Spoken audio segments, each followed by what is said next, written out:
Bonjour à tous. Bonjour Guillaume. à tous. Guillaume, Bonjour. on est live. Bonjour à tous. Bienvenue à tous dans notre webinaire Google Cross Ads Up Consulting. Quelle technique d'optimisation pour booster son ROI en 2021? Je m'appelle Guillaume, donc je suis chez Ads Up, côté Ads Up Consulting, et je serai accompagné aujourd'hui de Véronique et Clément côté Google. Juste avant de nous présenter, je vous invite à prendre connaissance du bouton bleu situé en bas de votre écran. Donc, vous avez un bouton pour pouvoir poser vos questions. Donc, n'hésitez pas à poser vos questions au fur et à mesure qu'on déroule la présentation de ce webinaire. Elles ne seront pas visibles de votre côté, mais ça remontera bien de notre côté. On fera de notre mieux pour y répondre en fin de session. Donc, voilà vos speakers d'aujourd'hui. Donc, Guillaume Nafa, je suis manager au sein d'AdsUp Consulting. Ça fait maintenant un peu plus d'1 an et demi que j'ai rejoint AdsUp Consulting en qualité de team leader. J'ai environ 7 ans d'expérience dans l'acquisition digitale, notamment spécialisée sur le SEA. Et je vais laisser la parole à Véronique et Clément pour se présenter. Bonjour à tous. Chez Google, on a la chance d'accompagner les meilleurs, mais aussi un nombre restreint d'agences en France, dont AdsUp fait partie. Et on est fiers de les accompagner vu la qualité de leur travail. Alors moi, c'est Véronique. Je suis Agency Manager chez Google et aujourd'hui, je suis accompagnée de Clément qui va se présenter. Bonjour à tous. Donc, comme le disait Véronique, je suis account manager chez Google et j'ai la chance d'accompagner AdsUp et leurs top clients dans leur stratégie, leur croissance et leur utilisation sur les produits Google. Bienvenue à tous. Merci. Alors donc le sommaire pour aujourd'hui, on va commencer par côté Google, la présentation des dernières nouveautés et best practices qui se font sur le métier, sur le SEA. Ensuite, je partagerai de mon côté quelques éléments de réponse pour optimiser son ROI en 2021 et avec des exemples et un cas concret, une étude de cas donc d'un des clients d'AdsUp Consulting qui s'appelle Carte Veritas pour imager un peu toutes ces best practices. Et on finira par une session de questions-réponses. Donc voilà, n'hésitez pas à poser vos questions au fur et à mesure, même si elles ne s'affichent pas de votre côté, elles remontent de notre côté. On va enchaîner, donc je vais laisser la parole à Véronique et Clément. Merci Guillaume. Donc on va commencer avec une courte présentation et vous montrer quelques chiffres des grandes tendances 2021. Certains chiffres que vous avez dû voir. Donc pour commencer, et celui-ci vous avez dû le voir passer, en 2021, les dépenses publicitaires sur le digital ont pour la première fois dépassé un certain chiffre. Et je te laisse, Véronique, le présenter, mais vous avez dû en entendre parler. Donc, en 2021, pour la première fois, le digital constitue plus de 50% des dépenses publicitaires. C'est énorme. Le mobile, j'ai pas encore fini, mais c'est pas grave. Le mobile connaît la croissance la plus rapide parmi les composantes des dépenses publicitaires digitales, avec une part prévue à 32% cette année. Et la deuxième tendance, c'est quel pourcentage des consommateurs français déclarent avoir des difficultés à trouver le bon produit aujourd'hui. Et vous allez comprendre pourquoi on vous expose ça dans la suite de la présentation. 58% des consommateurs français interrogés dans le volet France de notre étude The Coding Decisions déclarent avoir des difficultés à trouver les produits qu'ils cherchent. Donc, vos produits à vous. Le parcours client a changé. On vous parle depuis des années de l'étonnoir et que nous commençons par la découverte, puis que nous captons l'attention de l'internaute qui considère ensuite quoi acheter et passe enfin à l'acte d'achat. Dans la réalité, aujourd'hui, le parcours client a beaucoup changé. Si l'expérience offerte par l'annonceur n'est pas efficace, les clients risquent de se perdre dans ce cycle appelé le messy middle ou la zone de turbulence. et l'annonceur risque de perdre une vente et de générer un sentiment de frustration auprès des consommateurs. Sur la slide suivante, on verra ensemble que le parcours client est tout sauf linéaire. Chaque jour, en fait, 15% des recherches faites sur Google sont inédites. Le comportement de recherche des utilisateurs évolue constamment, rendant impossible la prédiction de toutes les requêtes. Ce qu'on sait, après de vastes recherches, c'est que l'internaute passe par plusieurs points.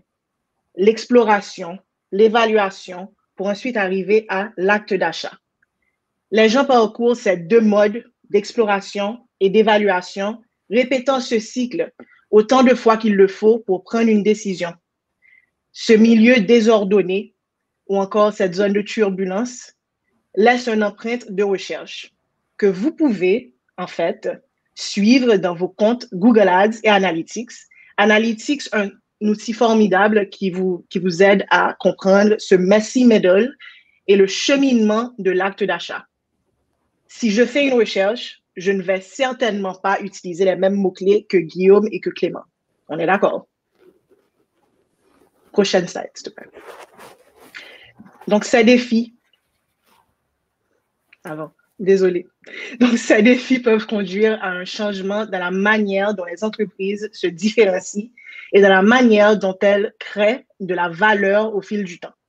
Vu que le parcours d'achat a énormément changé, les marques doivent se positionner en repère tout au long du parcours d'achat. Et Google vous permet de cibler les bonnes audiences au bon moment à travers nos différentes plateformes et solutions, display, YouTube, shopping, search. Il faut penser à la gestion des données, à l'intention, à la mesure et à l'attribution. Dans la slide suivante, on réalise que COVID a considérablement accéléré les tendances du commerce électronique. Nous avons connu une accélération de 10 ans en seulement 6 mois. L'année écoulée a pratiquement garanti une chose. 2021 sera une année d'accélération numérique d'après eMarketer. Et on l'a déjà vu ensemble, en 2021, pour la première fois, le digital constitue plus de 50% des dépenses publicitaires. 85% des PDG conviennent que la pandémie a considérablement accéléré la transformation numérique, alimentant l'optimisme pour de nouveaux avantages et de nouvelles opportunités. Alors, comment aller de l'avant?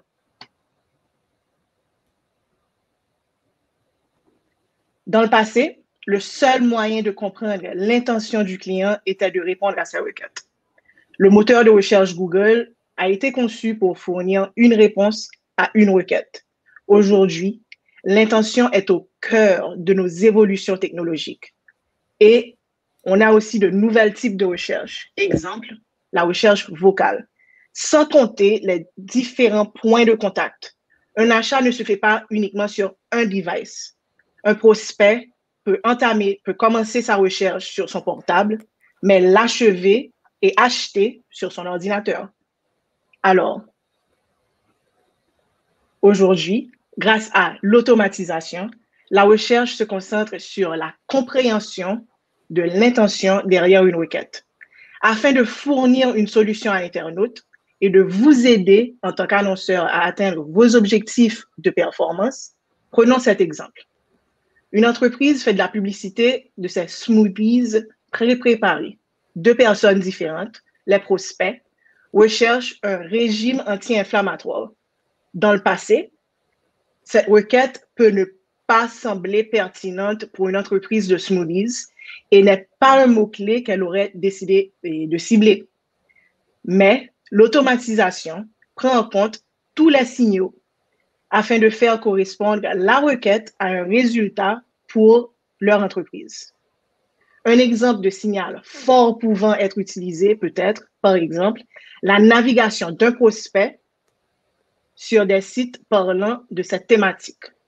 Et grâce à la puissance des enchères intelligentes, le système peut comprendre que le prospect numéro 1 avait récemment recherché des milkshakes sains pour perdre du poids. Alors, la stratégie d'enchère intelligente détermine que le prospect numéro 1 est donc le meilleur prospect. Nous savons, que les requêtes des clients changeront toujours. L'automatisation vous aide en vous permettant d'être agile et de vous adapter aux tendances changeantes en temps réel. Dans le passé, les spécialistes du marketing devaient prévoir quand capturer une nouvelle demande. Mais maintenant, l'automatisation vous aide à être prêt pour la suite, ce qui est plus important que jamais.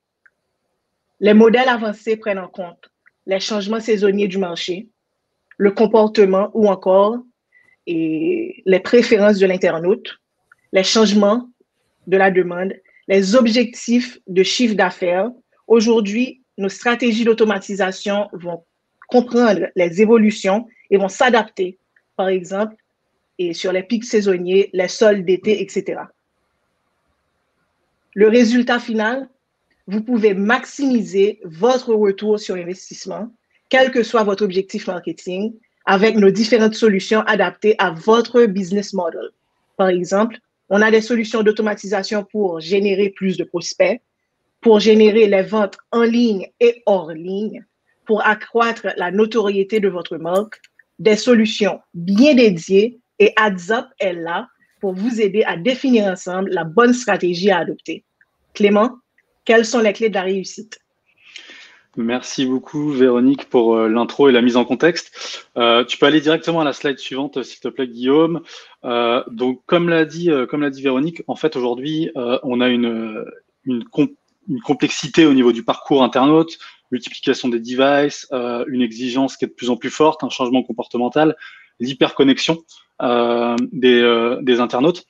Du coup, en fait, on arrive à une problématique qui est de comment capter cette intention et surtout comment être présent au moment opportun, en lui adressant le bon message. Donc, on va voir que ça passe par plusieurs étapes, plusieurs clés de réussite qui vont vous permettre de capter ce moment et de réussir à lui adresser le bon message. Tu peux aller sur la slide suivante, s'il te plaît, Guillaume. Super, merci. Donc, le premier point, et je vais passer un peu de temps sur celui-ci parce qu'il est important. Vous avez dû en entendre parler. C'est la mesure. Mesurer vos objectifs de performance selon vos objectifs marketing. Aujourd'hui, on a eu une approche depuis longtemps qui était de mesurer les prospects. Ça peut être via des formulaires, via des appels, selon votre business. Les ventes en ligne, qui est un tracking très simple derrière. Vous mesurez la valeur de conversion qu'il y a de vos ventes.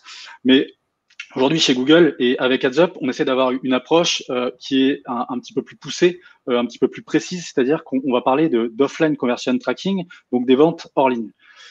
Les ventes hors ligne, ça peut être dans votre business retail, ça peut être des visites en magasin si vous avez des points physiques, mais on va parler surtout de ventes hors ligne pour la génération de prospects et les acteurs qui font du lead.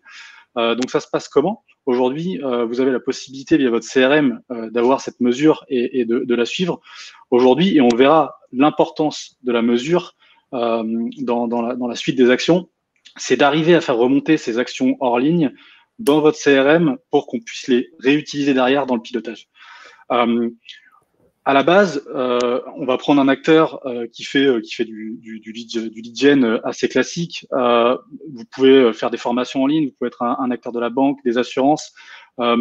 Vous avez probablement un numéro de téléphone sur votre site, donc vous avez une première action de conversion via un appel. Vous pouvez avoir un formulaire pour essayer de capter des prospects. Ça, généralement, c'était l'approche qu'on avait basique et qu'il faut avoir de la mesure de vos prospects et de vos potentiels clients. Aujourd'hui, ce qui nous intéresse et ce qui vous intéresse tous, c'est que ces personnes deviennent des clients finaux. Et donc, en fait, on veut le faire remonter dans nos outils. Donc, mesurer vos actions de conversion, peu importe le point d'étape, c'est important d'avoir une mesure précise aujourd'hui dans vos outils et pas seulement pour vos reporting. On va le voir juste après, également pour la partie pilotage. Merci Guillaume. Du coup, sur la partie pilotage, on l'a vu aujourd'hui, on mesure précisément tous les points d'étape de vos clients, l'appel, le formulaire, jusqu'à la vente finale où la personne devient cliente chez vous. C'est ce qui nous intéresse. Comment utiliser cette donnée-là? On a ce qu'on appelle chez Google des stratégies d'enchères intelligentes et qui permettent de répondre à cette demande et cette complexité du parcours internaute, de la complexité des requêtes. Véronique l'a dit, on a 15% aujourd'hui de nouvelles requêtes par jour, de nouvelles combinaisons de requêtes. Donc, c'est impossible pour un humain aujourd'hui d'acheter toutes ces requêtes et de faire un travail manuel sur ces requêtes et sur vos enchères dans Google Ads. Donc, comment faire? Comment répondre à cette demande et à cette complexité du parcours? Eh ben, ça passe par les stratégies d'enchères intelligentes qui permettent de gérer cette complexité. On le voit, on a tout un tas de types de combinaisons possibles pour un même mot-clé et pour une même demande. Une personne A va pas adresser sa demande dans les moteurs de recherche de la même manière qu'une personne B. Donc, les stratégies d'enchères intelligentes nous permettent de répondre à cette demande. Si tu peux aller sur la slide suivante, s'il te plaît, Guillaume. Il y a différentes stratégies qui sont présentes aujourd'hui au sein de Google Ads. Je vais particulièrement parler de la dernière. Donc, vous aviez, selon vos objectifs, différentes stratégies d'enchères qui étaient automatisées pour des critères branding. Et derrière, vous aviez ce que j'appelle les stratégies d'enchères intelligentes pour la performance, qui étaient connues où vous mettiez une variable de CPA cible, donc vous aviez un coût par action, un coût par conversion que vous souhaitiez atteindre, ou vous souhaitiez maximiser vos conversions, et l'algorithme vous aidait à atteindre cette target. C'était le modèle qu'on préconisait depuis longtemps chez Google. Aujourd'hui, on va aller un petit peu plus loin. Ce qui nous intéresse, et vous allez voir l'importance de la mesure dont on a parlé et de bien mesurer vos actions de conversion dans vos outils, parce qu'aujourd'hui, ce qu'on souhaite, c'est aller un peu plus loin et piloter à la valeur. Les algorithmes sur les stratégies au CPA, aujourd'hui, elles vous permettaient de voir si vous aviez fait une conversion ou si vous n'en avez pas fait. Donc, en gros, c'était un système binaire. Soit vous faisiez 0 conversion, soit vous en faisiez une, et l'algorithme, il cherchait finalement à faire le plus de conversions possible ou atteindre votre CPA cible. Mais il n'avait pas la possibilité de pondérer et de savoir quelle était l'importance de votre action de conversion au sein du compte. On l'a vu, vous avez différentes actions de conversion. On va reprendre notre exemple de formation ou d'assurance. Vous avez une action de conversion qui est un appel. Ensuite, vous avez votre formulaire pour générer du prospect. Et tout à la fin, vous avez votre client. Il est devenu client. Tout ça, on le remonte dans les outils. Comment faire comprendre à l'algorithme que votre client, c'est ce qu'il y a de plus important pour vous? Dans le pilotage, c'est ce que vous souhaitez aller chercher, et ben on va utiliser ce qu'on appelle des stratégies d'enchères à la valeur, donc via maximiser la valeur des conversions ou via un pilotage au ROS. Vous allez pouvoir dire aux algorithmes, moi, ce qui m'intéresse, c'est de faire tant de ROI ou c'est de maximiser le plus de valeur. Donc en fait, vous allez mettre une valeur sur chacune de ces actions de conversion dont on a parlé. Très concrètement, par exemple, vous pensez que un appel, c'est 1 euro, donc vous mettez 1 euro en face. Votre formulaire, vous pensez que c'est 10 fois plus, donc 10 euros. Et votre client final, vous pensez qu'il vous rapporte 100 euros. Encore une fois, ces données-là, c'est des données de pilotage. C'est pour faire comprendre à l'algorithme l'importance de la conversion. Donc, on pourra, via des rapports personnalisés ou autres, faire des choses pour faire remonter votre profit derrière, mais là on parle vraiment de pilotage. Donc du coup, on prend 1 euro sur un appel, 10 euros sur un formulaire, et on va mettre une valeur 10 fois supérieure sur votre client final de 100 euros dans l'outil. L'algorithme, il comprend donc, lui, son but c'est de maximiser la valeur ou d'aller chercher un ROI. Il comprend donc que le plus intéressant pour lui aujourd'hui, c'est de pousser du client. Donc, via des signaux envoyés, via certains algorithmes complexes, il va chercher ce ROAS ou cette valeur de conversion. Et pour ça, il va pousser au maximum les clients puisque c'est ce qui lui rapporte le plus de valeur. Si on était dans le scénario précédent où vous aviez utilisé CPA cible, il comprend pas cette pondération entre tous et il va chercher la simplicité et donc probablement que ça sera le formulaire ou l'appel parce qu'il peut en faire beaucoup plus.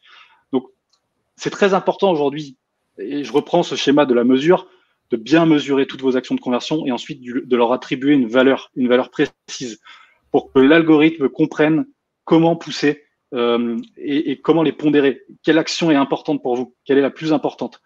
On va avoir une approche de pilotage à la valeur, de pilotage au ROI qui est beaucoup plus complexe qu'un pilotage.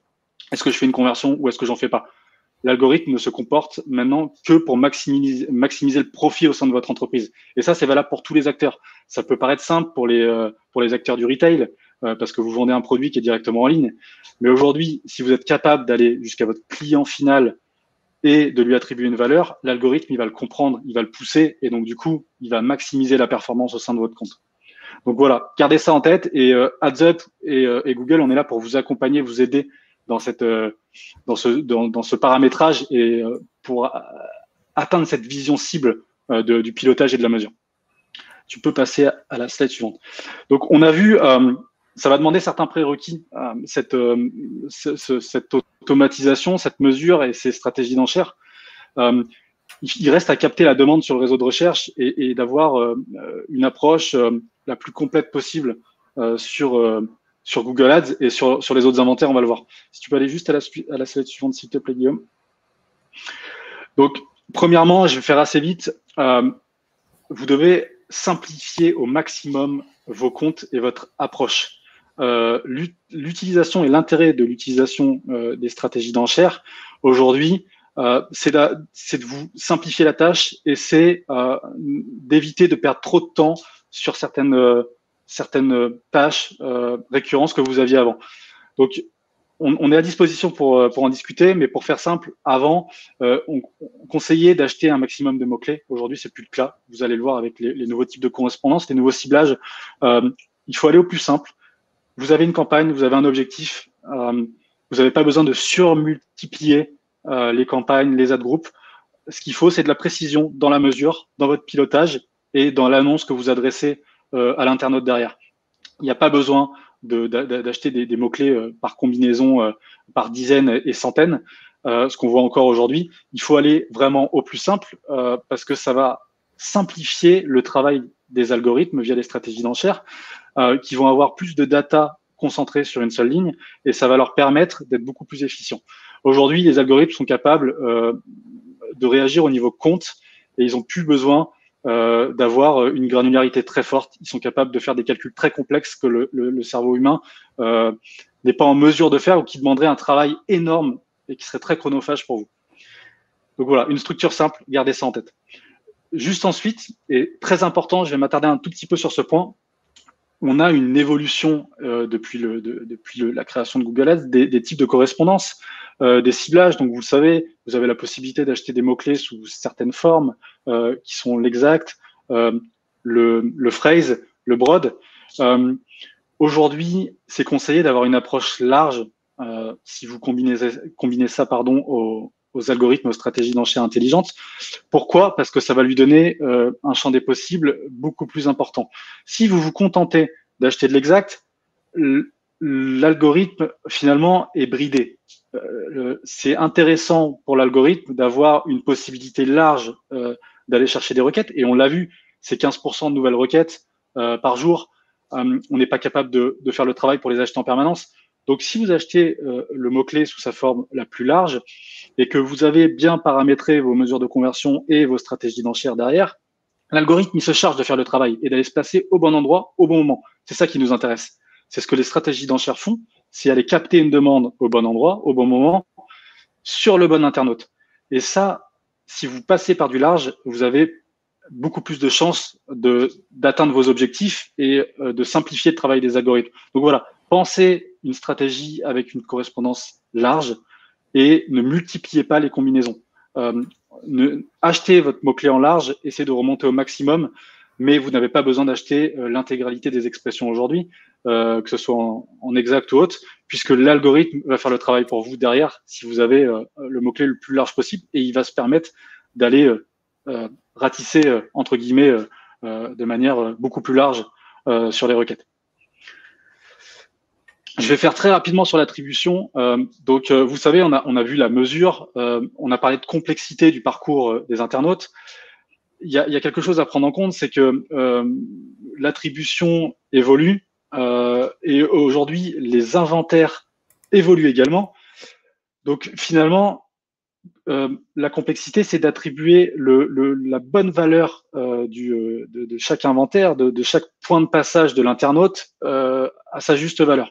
Donc, pour vous donner, pour être un petit peu plus concret, finalement, Véronique l'a dit en présentation, aujourd'hui, un internaute se contente plus d'aller uniquement faire une recherche sur Google et il achète un produit. Aujourd'hui, un internaute, il va être exposé à une bannière via le Google Display, il va être exposé à une vidéo sur YouTube, il va peut-être voir une fiche produit sur Shopping, et puis ça va lui donner l'idée de revenir sur Google et de retaper cette requête qu'il a vue.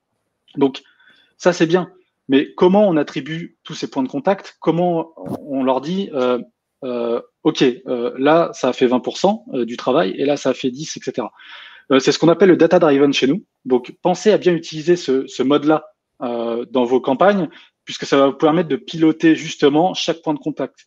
Une campagne YouTube va pas avoir le même impact qu'une campagne de recherche, mais elle va avoir son importance aujourd'hui dans le parcours de l'utilisateur.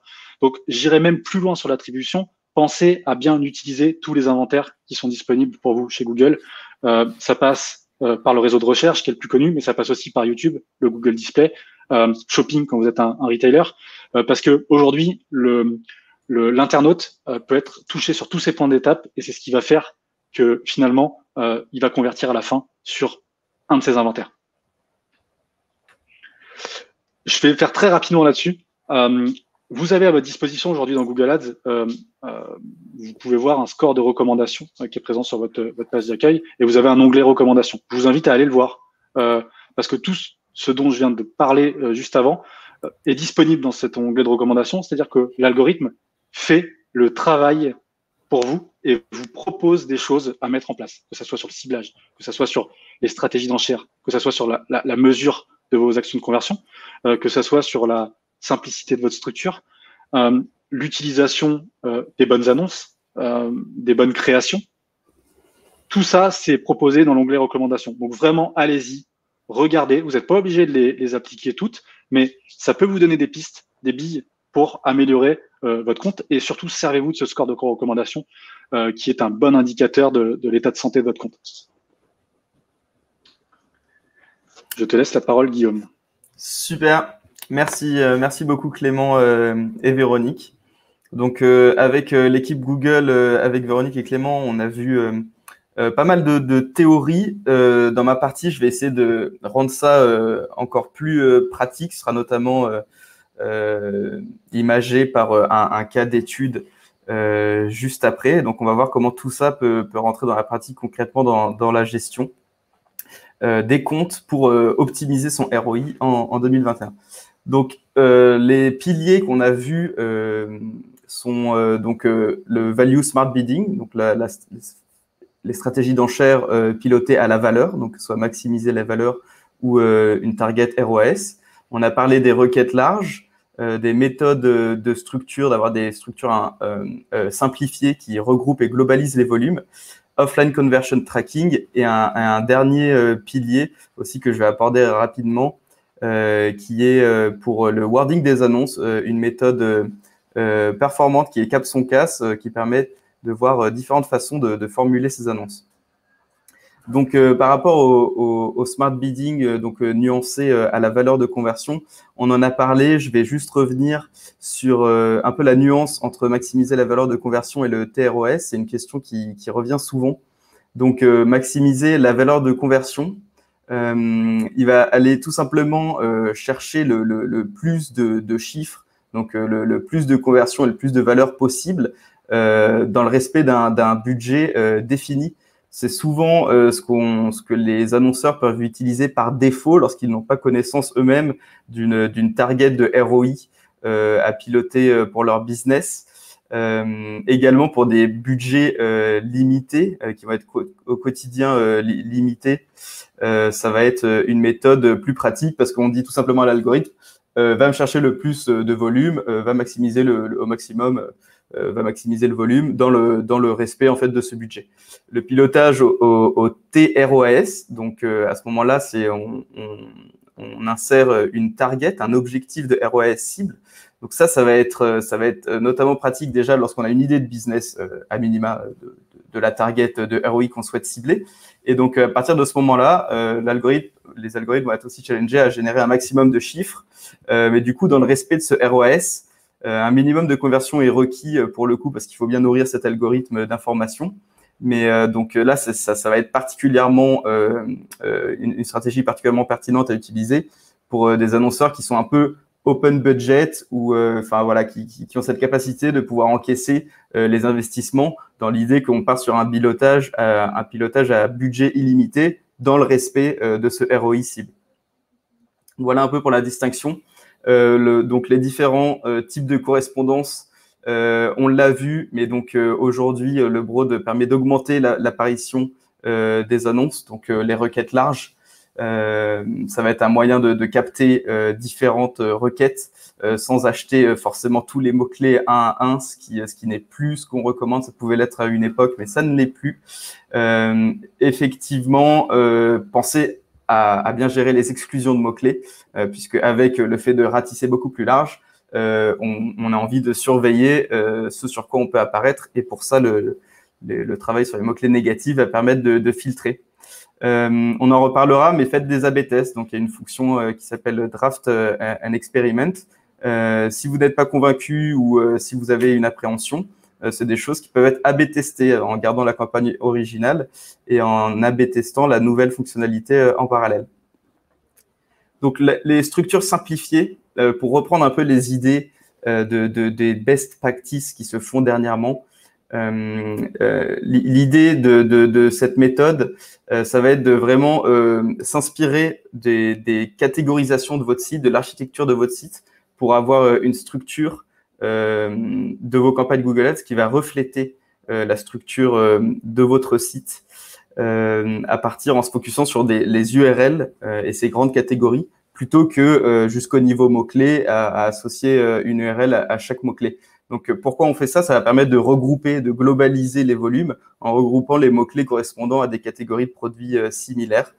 Et également, on peut ajouter une campagne DSA ou un groupe d'annonces DSA au sein de ces campagnes pour venir encore complémenter ces requêtes et ces mots-clés, puisque la campagne DSA va servir un peu de filet de sécurité dans ces catégories pour les mots-clés qui pourraient encore manquer au niveau des autres groupes d'annonces.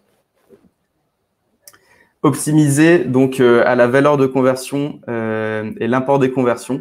Donc ça c'est voilà l'obstacle dont parlait Clément, que on peut avoir du mal à rattacher la vente finale au premier contact sur le search.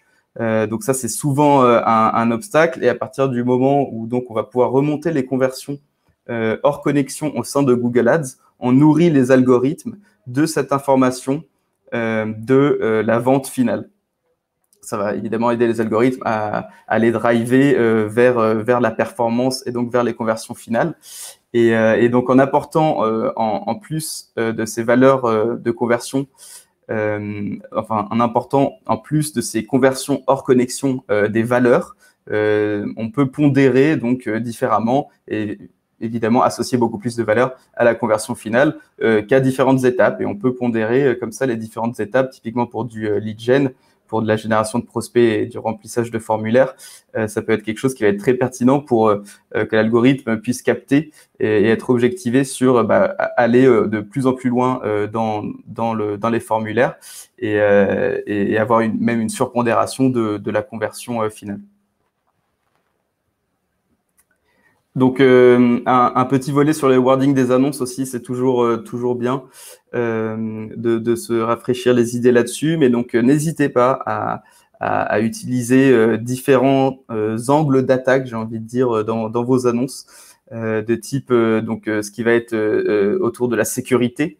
Donc là, vous avez des exemples, mais type, voilà, c'est un produit fiable. Voilà, vous serez en toute sécurité. Exemple, un gage, une récompense du jury autour de la sécurité ou quelque chose comme ça. L'orgueil, donc à ce moment-là, des arguments type haut de gamme, ou mettre en avant le produit, tout ce qui va être nouveauté. Donc insister sur tout ce qui est dernier modèle, dernière technologie, en preuve de nouvelles options, par exemple pour un véhicule. Le confort, donc rassurer aussi sur l'utilisation, produit simple d'utilisation, entretien faible, ce genre de choses. Tout ce qui va être aussi l'angle d'attaque de l'argent, qui va pouvoir permettre de mettre en avant des arguments type abordable ou voilà, seulement à partir de ce genre d'accroche.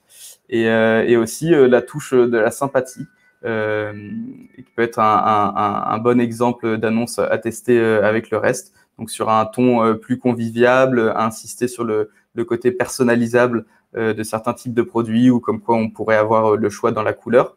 Donc voilà, on en parle. On parle pas souvent des wordings, des annonces. On sait tous qu'il est évidemment très important de mettre les unique selling points, les USPs de votre business en avant, insister sur des verbes d'action pour inciter à l'action et inspirez-vous de ces différents angles d'attaque pour le wording de vos annonces.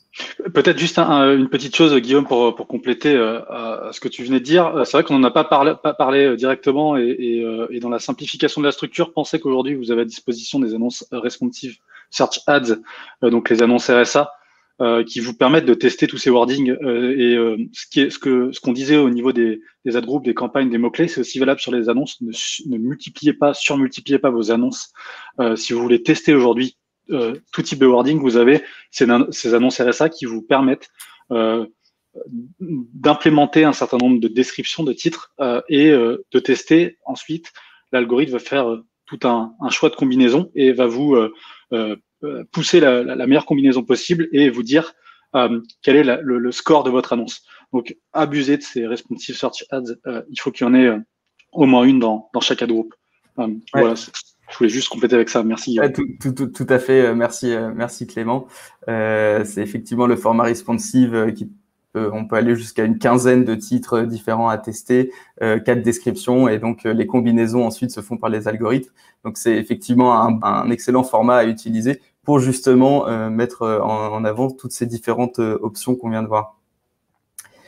Je vais enchaîner sur l'étude de cas. Donc, étude de cas Card Veritas, qui est un très bon exemple de mise en avant de tout ce qu'on a parlé sur un véritable annonceur. Donc, Card Veritas est accompagné par AdsUp Consulting depuis 2017 et c'est un acteur qui propose des cartes bancaires prépayées. Donc forcément un marché davantage concurrentiel dernièrement avec les arrivées des banques 100% en ligne. Donc l'objectif, on est bien sur du lead gen, donc génération de prospects. Donc on parle de remplir des formulaires sur plusieurs étapes. Le but est comme souvent d'augmenter le volume de prospects et les convertir en clients dans le respect d'un ROI sur les campagnes. Donc, ce client, historiquement, il était piloté en TCPA, donc avec une idée de coût par action, coût par lead. Et tout le travail qui a été effectué par AdsUp Consulting avec Google a été de tester, de montrer à ce client qu'en faisant remonter la valeur de conversion avec des valeurs monétaires et en pilotant au TROAS, il y avait des opportunités, de l'opportunité à aller chercher des volumes incrémentaux. Et donc via l'implémentation de ce nouveau pilotage plus axé à la valeur de conversion et au ROAS, couplé à une restructuration, on a pu dégager des excellents chiffres. Donc, vous notez les résultats 2020 versus 2019 sur la droite, avec donc un chiffre d'affaires doublé en même temps que davantage de conversion et un meilleur retour sur investissement. Donc, pour rentrer dans les détails de comment ça a pu s'effectuer. Tout d'abord, la première étape, elle est importante, c'est une discussion avec le client pour se mettre d'accord sur justement l'attribution d'une valeur monétaire à ces conversions. Avant, c'était piloté donc au coût par action, au CPA, donc il y avait une valeur qu'on donnait tout simplement à un lead. Et aujourd'hui, les différentes conversions et différents objectifs de conversion, ce qui a été travaillé à l'époque avec le client, c'est donc d'abord attribuer une valeur à chacune de ces conversions. Ça a pu être travaillé historiquement d'après les données historiques des comptes Google Ads, mais aussi d'après les données business de l'annonceur pour savoir comment il pondérait de la juste façon côté business les différentes conversions. Alors, on va pas rentrer dans les détails, mais donc la protection de la marque a été un peu exclue de toute l'approche. Donc, Carte Veritas acheté en exact pour protéger la marque. Mais donc, l'idée de ce qui a été déployé sur les mois qui ont suivi, ça a été une restructuration des campagnes pour déployer les top keywords, les convertir en large modifié. Donc, c'est le BMM. Et ça a été dans une première étape. Ça a été petit à petit que cela a pu se faire pour que le client puisse apprécier les performances au fur et à mesure. L'annonceur Carte Veritas. Et donc, au fur et à mesure que les résultats étaient là, du large modifié, du BMM, les campagnes ont continué d'être restructurées pour passer tout simplement en keyword acheté en large, avec ensuite du smart bidding, donc maximisé à la valeur de conversion. Donc, on est complètement dans ce qu'on se dit depuis le début de cette présentation avec Clément, Véronique et moi-même, à savoir que c'est ce couple, cette combinaison de commencer à aller chercher des mots-clés plus larges, tout en couplant à une stratégie de smart bidding, stratégie d'enchère à la valeur de conversion. Un travail de termes de recherche a été effectué tout au long du processus pour exclure et qualifier au maximum le trafic avant de enfin passer carrément donc en stratégie d'enchère pilotée en TROAS. Ici, vous avez donc visuellement un screen de la plateforme où on voit en bleu donc la valeur des conversions par coût, donc le ROI, et par ailleurs la valeur de conversion donc en volume en rouge, avec des points d'étape. Donc restructuration est mise en place. Petit à petit, le déploiement des mots-clés qui passent en large, et au fur et à mesure que la stratégie faisait ses preuves. Donc, j'entends par là qu'on note un ROI stabilisé alors que la valeur de conversion en volume commence à augmenter. On est allé avec cet annonceur, avec Veritas Carte Veritas, ajouter de mots-clés de plus en plus en large. Voilà ce qui a été une stratégie payante pour cet annonceur. Et comment trouver les idées de mots-clés assez simplement? Ça peut se faire directement sur la plateforme. Mais donc, c'est juste pour mettre en image que à partir des mots-clés qu'on peut avoir déjà sur les comptes en exact ou en expression, on les a basculés en étape 1 en large modifié, comme on l'a vu, et en étape 2 en large tout court pour générer davantage de volume. Je fais juste une petite intervention, pardon Guillaume, là-dessus, parce qu'on entend parler de ciblage depuis tout à l'heure, beaucoup de ciblage large modifié, large, phrase et exact, phrase, pardon, expression. Ayez en tête qu'aujourd'hui, il y a eu un changement là-dessus. Donc, vous voyez le terme large modifié, BMM, vous allez le voir de moins en moins. C'est un format qui est fusionné avec le format phrase et qui sera qui est déjà disponible, c'est-à-dire que les mots-clés en phrase se comportent d'une manière un petit peu plus large qu'avant, et le format BMM également, mais le format BMM va être abandonné au fur et à mesure, et à partir de juillet de cet été, vous ne pourrez plus créer de campagne avec des mots-clés en BMM. Donc, gardez en tête aujourd'hui, pour ceux qui utilisent du BMM et qui souhaitent créer des structures en BMM, de plutôt partir sur des expressions en large ou des expressions en phrase. Renseignez-vous et parlez-en avec vos conseillers pour savoir un petit peu quelle stratégie il faudrait adopter vis-à-vis de ça. Mais le format BMM va être amené à disparaître, et à partir de juillet, vous ne pourrez plus créer de nouvelles campagnes avec ce ciblage. Pardon, Guillaume. Ouais, tout à fait. Non, mais merci Clément, tu fais bien.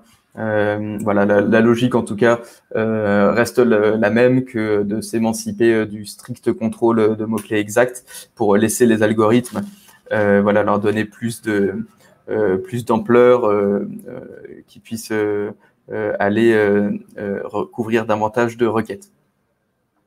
Donc, par ailleurs, c'est un point important à souligner, mais toujours veiller aux mots-clés négatifs. Dans les deux sens, sur cette slide, on peut en voir des dizaines de milliers. Donc, dans les deux sens, je veux dire par là, s'il y a trop déjà de mots-clés négatifs à la base, vous allez brider ces mots-clés en large et finalement toute la stratégie souhaitée. Donc, veillez à la fois à ne pas trop en avoir pour que ces mots-clés larges puissent quand même s'exprimer et couvrir les requêtes. Et en même temps que vous testez du large, faites toujours attention à vos mots-clés négatifs, puisqu'en même temps que vous couvrez un plus grand scope de requêtes, vous pouvez apparaître sur des mots-clés tapés moins pertinents. Et donc, l'ajout de mots-clés négatifs vous donnera la mainmise là-dessus. Donc, la fonction Draft and Experiment, on en a parlé, mais si vous avez des doutes, et c'est ce qui a été fait pour Carte Veritas, effectuez un A/B test via la fonction Draft and Experiment disponible sur Google Ads. En l'occurrence, la première fois que cette stratégie a commencé à être déployée pour cet annonceur, ça a été fait via une campagne originale qui était parmi les principales du compte, qui a été testée via cette fonctionnalité dans un premier temps en Draft and Experiment. Et c'est seulement au bout de un mois et demi que les résultats ont commencé à se dégager positivement. C'est ce que vous pouvez voir sur le tableau de droite. Donc avec forcément davantage de clics, davantage de volume de conversion, dans le sens où ces mots-clés vont couvrir plus de requêtes. Et donc, vu qu'on est aussi sur un pilotage à la rentabilité, le coût par acquisition a pu diminuer. Donc, voilà, n'hésitez pas à utiliser cette fonctionnalité, surtout si vous appréhendez ce type de bascule dans vos comptes. C'est une bonne façon de petit à petit les déployer et apprécier les performances par vous-même avant un déploiement total. Juste pour rebondir sur ce que tu dis, Guillaume, parce que c'est très intéressant. Surtout, prenez le temps. Guillaume a parlé de la notion, ça a mis un peu de temps avant d'avoir des résultats. C'est des stratégies qui sont complexes. Et que ce soit votre structure simplifiée, l'utilisation d'un nouveau type de correspondance mot-clé et la mise en place de stratégies d'enchères, tout ça, ça demande du temps à être déployé. Et surtout, ça demande du temps à l'algorithme d'apprendre de votre compte, d'apprendre, de faire remonter de la donnée et de pouvoir les réutiliser, retraiter pour piloter. Vous n'allez pas avoir de résultats immédiats du jour au lendemain avec une stratégie d'enchères intelligente. Ça va lui demander un certain nombre de semaines. On conseille jusqu'à 4 semaines de mise en place pour que les résultats commencent à être les résultats les plus efficients, les plus performants et qui collent le plus au potentiel de votre compte. Donc prenez le temps surtout de tester et prenez le temps, laissez le temps aux algorithmes et à votre structure d'engendrer de la data. Ouais, tout à fait. Ouais, j'ai pu parler d'un mois et demi, donc 4 à 6 semaines. Moi personnellement, ça peut paraître peu. Je trouve ça plutôt réactif de la part des algorithmes et du déploiement de la stratégie. Après, effectivement, Clémence, ça peut paraître long aussi côté annonceur, mais c'est vrai que c'est un temps qu'il faut être prêt à prendre. C'est pas des résultats qu'on peut constater du jour au lendemain, effectivement. Donc encore des chiffres donc depuis le passage au smart bidding, donc aux stratégies d'enchères basées sur la valeur de conversion. Carte Veritas donc a pu constater une augmentation sur sa campagne principale là pour le coup du ROAS, du taux de conversion également qui s'est amélioré et du taux d'impression. Donc le taux d'impression à nouveau va être couplé dans l'idée que avec des mots-clés larges, on couvre forcément davantage de requêtes et cela a pu générer davantage de volume dans le respect d'une rentabilité objectivée, donc qui a été respectée, qui a même pu s'améliorer avec le temps. Et donc par rapport au CPA historiquement utilisé sur ce compte pour cet annonceur qui était auparavant ce qui était utilisé pour le compte. Le CPA a également diminué au fur et à mesure que toute la stratégie a été déployée. Donc le CPA a pu diminuer de moins 48%, avec à la fois un volume de conversion qui augmente. Oui, donc c'est pas comme si ça avait juste craché les volumes et diminué le CPA. On a la double combinaison, voilà, par rapport on a parlé du ROS et tout ce que ça a pu engendrer positivement par rapport au CPA qui était historiquement le KPI surveillé. Celui-ci a également diminué en même temps que les volumes ont augmenté. Donc, et ce pour légèrement moins d'investissement. Donc voilà, la stratégie aura été tout à fait payante dans le cas de Card Veritas. Et on arrive à la fin de notre webinar. Et je crois qu'on a certaines questions qui ont été posées, Guillaume. Oui. Je vais essayer de les récupérer. Attends, il y a une première. N'hésitez pas à les ajouter. Hein. On a encore un petit peu de temps jusqu'à la fin pour répondre à vos questions. Je vais répondre à la première qui est: que deviennent les experts SEA avec un algorithme qui ne laisse plus beaucoup de place pour les optimisations manuelles? Eh bien, moi, personnellement, je trouve que c'est une période passionnante et pour les experts en marketing digital, les experts en SEA, parce que l'industrie évolue rapidement. Et les experts SEA peuvent aider leurs clients à identifier la valeur des points de contact dont on a parlé tout au long du parcours client avec des Key Performance Indicators, des KPI, et en reliant ces engagements aux résultats commerciaux, par exemple, vente, prospect, et aussi niveau stratégie, donc avoir une meilleure compréhension des principaux objectifs et défis commerciaux et créer de la valeur en développant des stratégies de publicité digitale pour obtenir de bons résultats commerciaux. Je ne sais pas si vous voulez rajouter quelque chose. Ouais, vas-y Guillaume, pardon. Ouais, mais, merci Véronique. Effectivement, tel que je le vois, on a parlé de ces algorithmes très intelligents. Néanmoins, il y a quand même systématiquement un humain qui a commencé par paramétrer cette stratégie pour refléter au mieux la stratégie, les objectifs de l'annonceur.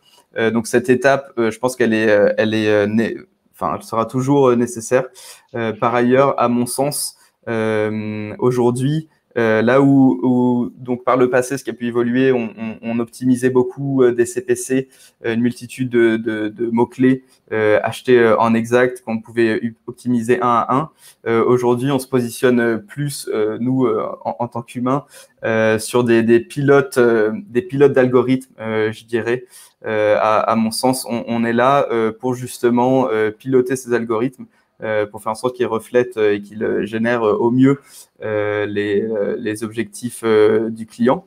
Mais donc voilà, on bascule un peu de ce micro-management au niveau mots-clés, d'une prise de hauteur pour devenir un peu plus des pilotes d'algorithmes.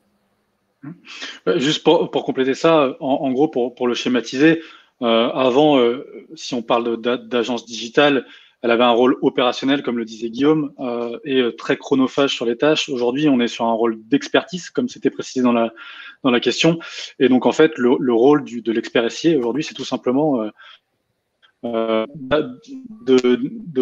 prévoir la croissance, d'aider pour fixer les objectifs et d'avoir un rôle beaucoup plus stratégique plutôt qu'opérationnel. Donc, on bascule vraiment d'un consultant opérationnel à quelqu'un qui va avoir une expertise et qui va guider les entreprises sur la croissance, sur les objectifs. On a vu la complexité aujourd'hui de la stratégie derrière tous ces algorithmes pour que ça soit efficace, tous les inventaires.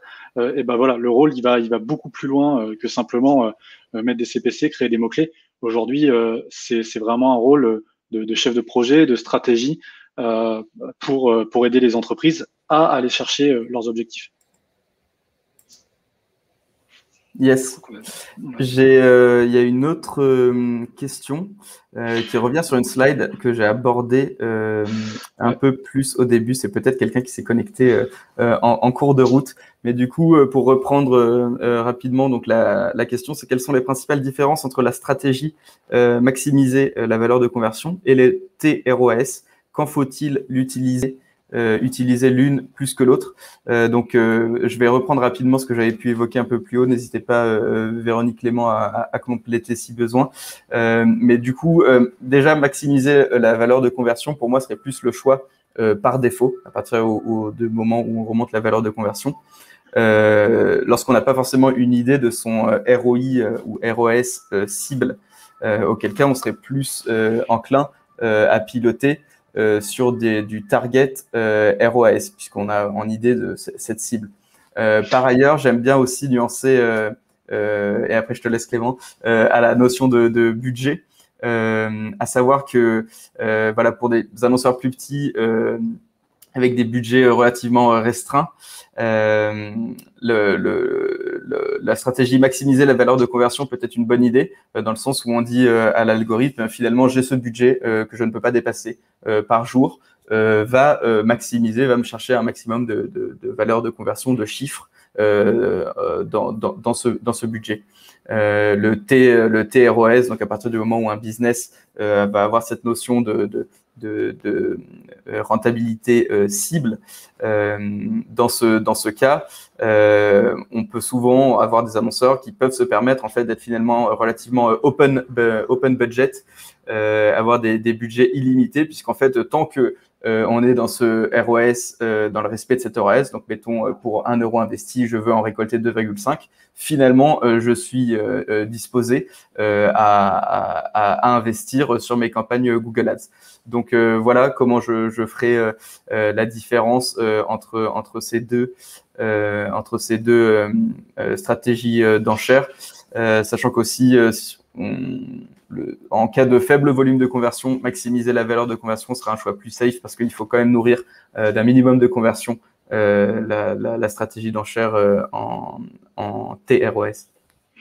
Ouais, c'est exactement ce que tu as dit. Gardez en tête qu'en fait, Target ROS, c'est la même chose que maximiser la valeur des conversions, sauf que vous lui intégrez une variable qui est le ROS cible. Son but, ça va quand même être de maximiser la valeur de conversion, mais en prenant en compte ce ROI, ROS cible. Donc voilà, si Guillaume le disait très bien, si vous êtes un petit business, mais pas forcément, vous n'avez pas d'idée aujourd'hui de votre ROI, vous pouvez très bien partir sur maximiser la valeur des conversions. L'algorithme va se comporter de manière différente entre les deux. Sur la première, Guillaume le disait, on est sur une notion de budget, sur maximiser la valeur des conversions. C'est-à-dire que si, par exemple, vous avez une campagne qui est à maximiser la valeur des conversions, qui est à 500 euros de budget par jour, l'algorithme va dépenser ces 500 euros de budget par jour, mais ne va pas les dépasser pour aller chercher le maximum de valeur possible sans prendre en compte toutes les autres variables, donc en prenant en compte la variable de ROI, de CPC, etc. Il va chercher à maximiser cette valeur via le budget donné. Donc si vous souhaitez piloter via un budget, vous pouvez favoriser cette stratégie-là. D'un autre côté, ROS, il va plus prendre en compte cette notion de budget. Vous allez quand même intégrer cette notion de budget sur vos campagnes, mais si vous êtes en ROS, il peut se permettre de la dépasser tout en lissant le tout sur 30 jours, mais de manière journalière, il peut se permettre de la dépasser. La différence, c'est qu'en fait, il va chercher à se rapprocher le plus possible de votre ROS cible sans prendre en compte le budget. Et c'est pour ça qu'on déconseille sur des campagnes au ROS d'être capé sur votre budget. Si vous voyez que votre campagne est limitée dans sa diffusion à cause du budget, la stratégie ne performe pas bien sur ces campagnes-là au ROS. Donc, il faudrait peut-être mieux penser à basculer sur maximiser la valeur des conversions. Ou alors, c'est que votre ROI est trop agressif par rapport à votre budget. Donc voilà, c'est un équilibre à trouver. Mais gardez en tête qu'il y a une stratégie où vous avez une variable et l'autre où vous lui dites juste dépense-moi mon budget en générant le maximum de business possible. Je crois qu'on avait une autre question. Une question enchère intelligente est égale à enchère automatique. Je sais pas, je peux la prendre si tu veux, Guillaume, ou comme tu veux. Mais en gros, on parle de stratégie intelligente ou d'enchères automatisées. C'est pas exactement la même chose. Les enchères et les stratégies d'enchères intelligentes sont des stratégies d'enchères automatiques. L'inverse n'est pas vrai. Une stratégie automatique n'est pas forcément une stratégie intelligente. Les stratégies intelligentes, c'est celles qu'on a vues, ce qui fonctionne en machine learning, donc celles qui sont capables de croiser un certain nombre de signaux, des milliers, des centaines de milliers de signaux, pour aller enchérir au bon moment, au bon endroit, sur le bon internaute. Et surtout, il va apprendre de ses erreurs, il va apprendre de ses succès pour être beaucoup plus efficient à l'avenir. L'enchère automatique, donc les stratégies d'enchère automatisées, finalement, on est juste sur une automatisation des enchères, mais il n'y a pas cette notion de machine learning qui est derrière. C'est pour ça qu'on est sur quelque chose de beaucoup plus puissant sur les stratégies d'enchères intelligentes, et tout ce dont on a discuté depuis tout à l'heure, Target AOS, maximiser la valeur des conversions, mais également les stratégies un petit peu plus anciennes comme Target CPA ou maximiser les conversions sont des stratégies d'enchères intelligentes. Ce sont aujourd'hui les stratégies d'enchères intelligentes proposées au sein de Google Ads et qu'on vous encourage à utiliser. Oui, tout à fait. On aura bien parlé des stratégies d'enchères intelligentes pendant ce webinaire. Je vois l'heure. On est arrivé au bout des questions. Merci à tous. Merci Véronique. Merci Clément. Et voilà, nous restons à disposition si vous avez des questions. Éventuellement, on peut aussi revenir vers vous par email. Merci à tous et bonne journée. Bonne journée.